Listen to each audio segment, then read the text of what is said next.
Hello बच्चों, एक बार फिर से स्वागत है आपका आज की क्लास में। इस कक्षा में आप पढ़ेंगे कक्षा 8 के गणित की अभ्यास 3D। अभ्यास 3D का पहला प्रश्न ये है कि एक पेटी में सेब इस प्रकार रखे गए हैं कि प्रत्येक तह की प्रत्येक पंक्ति में उतने ही सेब हैं जितनी उस तह में पंक्तियां हैं। यदि तहों की कुल संख्या पंक्तियों की संख्या के समान हो तथा पेटी में कुल 1728 सेब हो तो प्रत्येक तह में कितने सेब हैं। देखिए बच्चों, पेटी किस तरह की है। पेटी इस तरह की है, घन के आकार की पेटी है। ये आपकी पेटी है जिसमें सेब रखे हैं, ठीक है। तो ये डायग्राम गणित के विद्यार्थियों को आनी चाहिए बनानी, बिना स्केल के झट से बना देते हैं बच्चे, ठीक है। तो इस तरह की पेटी है। अब इसमें ये दिया है कि ये घन के आकार की है। अब इसमें जितनी पंक्तियां हैं, जितनी उस तह में पंक्तियां हैं, प्रत्येक तह की प्रत्येक पंक्ति में उतने ही सेब हैं। मतलब जितने यहाँ इस तरह से सेब रखे गए हैं, जितने भी होंगे उतने ही इस तरह से रखे गए हैं और उतने ही इस तरह से रखे गए हैं। तो तह तो ये होंगी ना, एक तह नीचे, एक नीचे लेयर आ जाएगी, उसके ऊपर जो सेब आएंगे वो दूसरी तह होगी, ठीक है। तो ये पूछा गया कि प्रत्येक तह में कितने सेब हैं। पहले तो हम तहों की संख्या निकाल लेंगे। सबसे पहले लिखेंगे कुल सेबों की संख्या। पेटी में कुल सेबों की संख्या, कितने सेब हैं? 1728।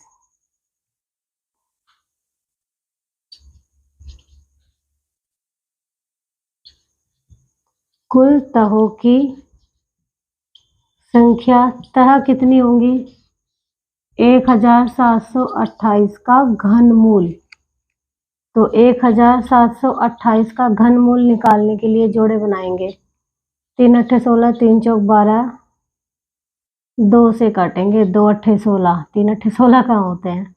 2 अट्ठे 16, 2 छिक्का 12, 2 चौक 8, 2 चौक 8, 2 तिया 6, 2 दूनी 4, 2 दूनी 4, 2 एकम 2, 2 छिक्का 12, 108, 54,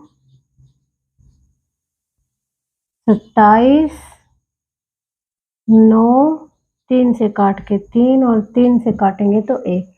6 बार 2 आया है और हमारा 3 बार 3 आया है। 2 गुना 2 गुना 2, 2 गुना 2 गुना 2, 3 गुना 3 गुना 3, 1 2 3। तो क्या आ गया?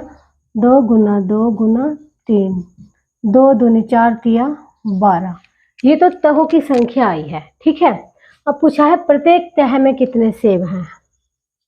तो लिखेंगे प्रत्येक तह में सेबों की संख्या, मतलब जो नीचे वाली लेयर है उसमें एक लेयर में कितने सेब होंगे। ये मतलब मान लिया इधर 12 है, ऐसे भी 12 लाइन है और ऐसे भी लाइन 12 है। जैसे मान लिया 12 सेब ऐसे रखे हैं, 12 सेब ऐसे रखे हैं, तो कितना हो जाएगा? 12 गुना 12। कुल सेबों की संख्या क्या आ जाएगी? 12 गुना 12, और 12 गुना 12 कितना होता है? 196। इतने सेब होंगे एक तह में। चलिए नोट कीजिए इसको।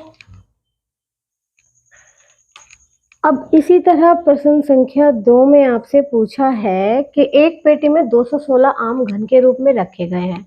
ज्ञात कीजिए कि पेटी में आमों की कितनी तहें हैं। इसमें केवल तहें पूछी हैं, केवल यहां तक आपको करना है, ठीक है। तो क्या लिखेंगे? पेटी में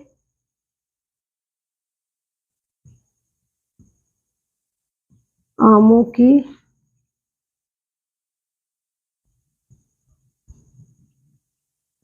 कुल संख्या, कितने आम हैं?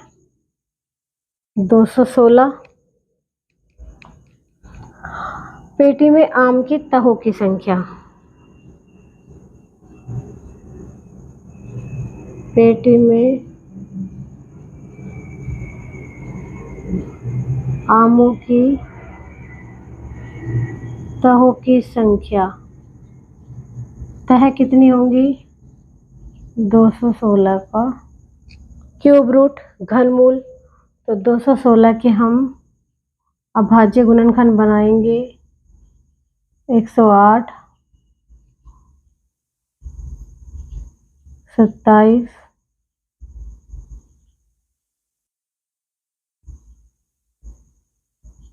तो क्या आ जाएगा? ये आ जाएगा 3 बार तो 2 और 3 बार क्या आएगा? 3, 1 2, कितना आ जाएगा? 2 गुना 3, 2 तिया कितने होंगे? 6। इसका मतलब पेटी में कुल जो आमों की तह होंगी वो 6 तह होंगी। चलिए इसको नोट कीजिए।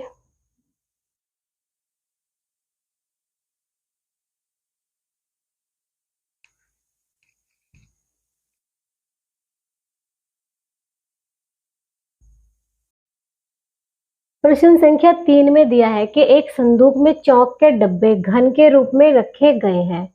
यदि कुल डब्बे की संख्या 2744 हो तो संदूक में एक तह में चौक के कितने डब्बे हैं? अब आप देखिए, जैसे ये संदूक है आपका, ये हो गया आपका संदूक। ध्यान दीजिए अच्छे से, संदूक की डायग्राम बना लेंगे, बहुत आसान है संदूक की डायग्राम। संदूक आपका घनाकार होना चाहिए। घनाकार का मतलब ये है कि उसकी लंबाई, चौड़ाई और ऊंचाई इक्वल इक्वल होनी चाहिए, ठीक है। इस संदूक में क्या रखा है? चौक के डब्बे रखे हैं, ठीक है। अब चौक के डब्बे कैसे रखे हैं? घन के रूप में रखे हैं। घन, ये घन ही तो दे रखा है, मतलब जितने तो इस लाइन में डब्बे होंगे, जितने चौक इस लाइन में होंगे, उतने ही चौक इस लाइन में और उतने ही इस लाइन में होंगे। लंबाई चौड़ाई ऊंचाई बराबर है, ठीक है। तो इसमें पूछा है कि कुल डब्बों की संख्या 2744 है, तो एक तह में कितने चौक के डब्बे हैं, मतलब नीचे कितने डब्बे हैं, नीचे कितने डब्बे होंगे? ये गुना ये, ठीक है, मतलब लंबाई गुना इसकी चौड़ाई। तो लंबाई और चौड़ाई सेम होती है ना, घन की लंबाई चौड़ाई सेम होती है। तो हम क्या करेंगे? घन की लंबाई निकाल लेंगे, मतलब तहों की संख्या निकाल लेंगे। पहले, सबसे पहले क्या करेंगे हम?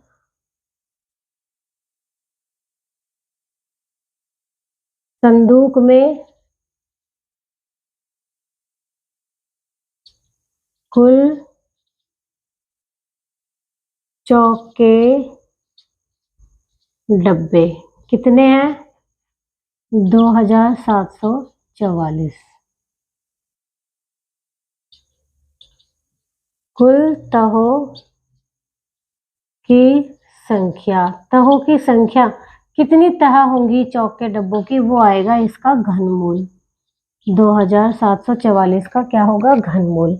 चलिए इसका घनमूल निकालने के लिए अभाज्य गुणनखंड कर लेंगे। 2 से काटेंगे, 2 एकम 2, 2 तिया 6, 2 सत्ते 14, 2 दूनी 4, 2 छिक्के 12, 2 अट्ठे 16, 2 छिक्का 12, 3 4 3। अब ये किससे कटेगा? 7 से। 49 आ जाएगा, फिर से 7 से कटेगा, 7 आ जाएगा, फिर से 7 से कटेगा तो क्या आ जाएगा? 1 आ जाएगा। तो तह तो आ जाएंगी आसानी से। ये तो तहों की संख्या होगी कितनी? 2 गुना 2 गुना 2, 3 बार 2 और 3 बार क्या है? 7। तो एक तो पेयर ये बन गया, एक ये बन गया, तो कितना आ गया? 2 गुना 7, कितनी आ गई? 14। मतलब एक लाइन में 14 चौक होंगी, 14 इस लाइन में होंगी, 14 इस लाइन में, तो कितनी हो जाएंगी टोटल? अब लिखेंगे एक तह में कुल चौक के डब्बे कितने होंगे?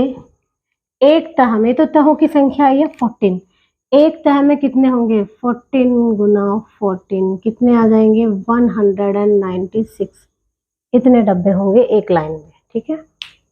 चलिए नोट कीजिए इसको। इसी तरह आपका अगला प्रश्न है कि एक शोरूम में कांच के रंगीन इकाई घन एक दूसरे से सटाकर इस प्रकार रखे गए हैं कि वे एक बड़े घन का आकार ले लेते हैं। मतलब जैसे एक डब्बा है आपके पास, एक इसके ऊपर एक डब्बा रख दिया, इसके ऊपर एक, इसके इसके साइड में एक, इस तरह से इसके इस तरह से घन रखे हैं कि वो एक घन का आकार ले लेते हैं। इस तरह से डब्बे रखे हुए हैं, ठीक है, कि वो एक घन बन जाता है। ठीक है, तो इसमें दिया है कि यदि इस प्रकार रखे रंगीन घनों की कुल संख्या 512 है। अगर ये सारे 512 हैं टोटल, तो ज्ञात कीजिए कि रंगीन घनों की कितनी तहों से युक्त घनाकृति बनी है, कितनी तह होंगी उसकी। ठीक है, तो इसमें तो तहों की संख्या पूछी है, तो आपको ये लास्ट में मल्टीप्लाई करने की जरूरत नहीं है। तो क्या लिखेंगे,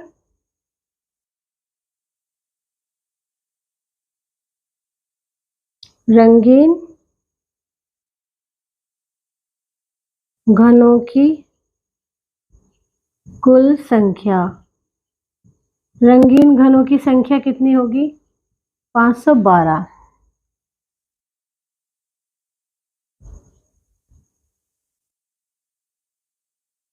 रंगीन घनों की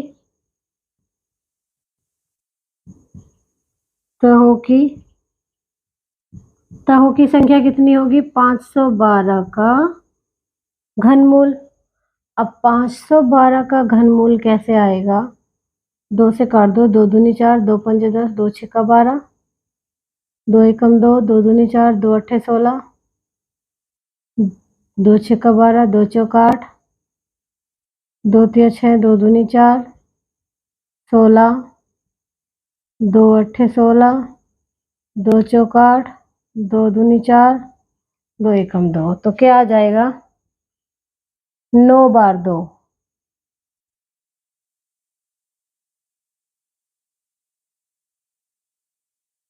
9 बार 2 आ गया, 1 2 3, 3 बार 2, तो कितना आ जाएगा, 2 दूनी 4, 4 दूनी 8। यही आपका क्या होगा, आंसर होगा। इतनी तह होंगी।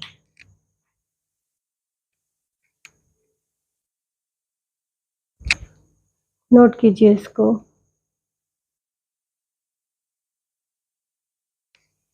प्रश्न संख्या 5 में दिया है कि प्रधानमंत्री के राष्ट्रीय राहत कोष के लिए एक विद्यालय की एक कक्षा का प्रत्येक विद्यार्थी उस कक्षा के विद्यार्थियों की संख्या के घन के बराबर रुपए चंदे में देता है। इस प्रकार यदि कुल चंदे की धनराशि 15,625 रुपए हो, तो उस कक्षा में कुल कितने विद्यार्थी हैं। अब देखिए, जो एक विद्यार्थी जो चंदा देता है, वो उस कक्षा के विद्यार्थियों की जो संख्या है उसके घन के बराबर चंदे में देता है। ठीक है, तो कक्षा में कुल कितने विद्यार्थी हैं उसका घनमूल निकाल के आंसर आपका आ जाएगा। तो आप क्या लिखेंगे, सबसे पहले कुल चंदे की धनराशि,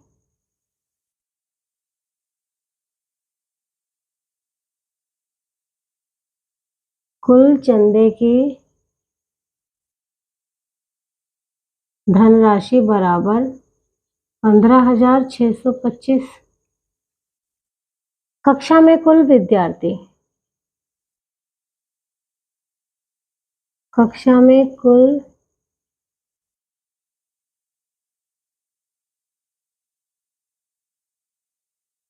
विद्यार्थियों की संख्या कितनी हो जाएगी, 15,625 का घनमूल। अब घनमूल निकालने के लिए अभाज्य गुणनखंड निकालेंगे। 5 से कट जाएगा ये, 5 तिया 15, 5 एकम 5, 5 दूनी 10, 5 पंजे 25, 5 छः 30, 5 दूनी 10, 5 पंजे 25, 5 एकम 5, 5 दूनी 10, 5 पंजे 25। 5 से काटेंगे तो इसको ये 25 आ जाएगा, 5 से काटेंगे तो 5 आ जाएगा, फिर से 5 से काटेंगे तो 1 आ जाएगा। तो कैसे लिखेंगे, 5 गुना 5 गुना 5, 6 बार लिखेंगे। 1 2, 2 जोड़े बन गए, 5 गुना 5 कितने हैं विद्यार्थी, कुल 25 है, ये आपका आंसर होगा। ठीक है, चलिए अब आप देखिए प्रश्न संख्या 6। प्रश्न संख्या 6 में क्या लिखा है कि एक घनाकार टंकी में 1331 लीटर पानी आता है। टंकी की माप ज्ञात कीजिए यदि 1000 लीटर पानी का आयतन 1 घन मीटर के बराबर होता है। ठीक है, तो क्या करेंगे, घनाकार टंकी में पानी की मात्रा, कितना पानी है, 1331 लीटर। इसको घन मीटर में क्या लिखेंगे, देखिए 1000 लीटर पानी का आयतन 1 घन मीटर होता है, तो इतने लीटर में कितने घन मीटर होंगे, 1331 बटे 1000 घन मीटर। कितना है पानी का आयतन, टंकी में पानी की मात्रा। ठीक है, अब पूछा है टंकी की माप, टंकी की माप ज्ञात कीजिए, तो क्या लिखेंगे, टंकी की एक भुजा कितनी होगी,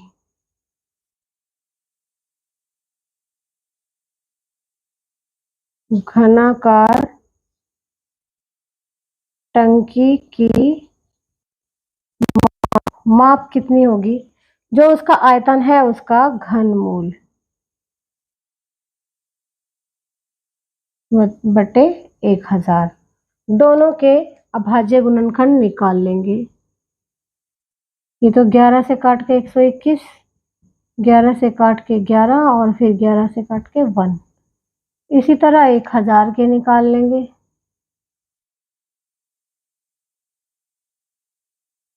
2 से काट के 125 आ जाएगा। अब 5 से इसको काटेंगे तो 25, 5,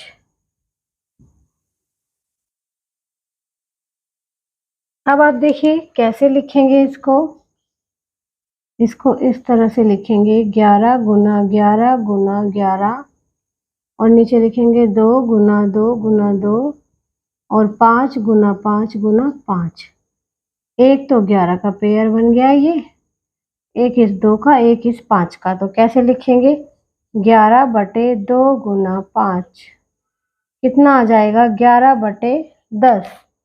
11 बटे 10 को हम लिख सकते हैं 1.1 मीटर। ये होगी टंकी की माप। तो चलिए इनको नोट कर लीजिए।